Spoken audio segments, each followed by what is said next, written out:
अ, घोंगडे वस्ती भवानीपेठ येथे national laundry शेजारी दत्त मंदिरजवळ एक मोठे झाड होते. त्या झाडाखालून म्हणजे जात असताना रस्त्याने सकाळी 6:30 वाजताच्याच सुमारास 6:15च्या सुमारास एक गोस्कोंडा म्हणून एक मुलगा जिमला जात होता. तर त्या ठिकाणी ते एकदम जाड कोसळून पडल्याने त्याच्या कमरेवर मोठं दुखापत झालेलं आहे. मुलगा खूप गंभीर आहे. वारंवार महानगरपालिकेच्या अधिकाऱ्यांना सांगून सुद्धा त्या झाडाच्या फांद्या तोडले जात नाहीत किंवा कुठं कुठं झाड मोठे वाढलेले आहेत.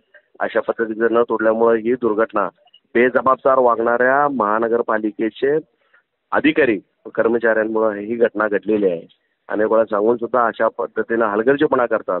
म्हणून माझी आयुक्तांना विनंती आहे, जे कोणी संबंधित अधिकारी आहेत, कर्मचारी आहेत, त्यांच्यावर कारवाई झाली पाहिजे आणि त्या जे गोस्कोंडा मुलांवर जे काय उपचाराला खर्च येणार आहे ते उपचार केला पाहिजे आणि अशी तुमच्या माध्यमातून मी मागणी करतोय.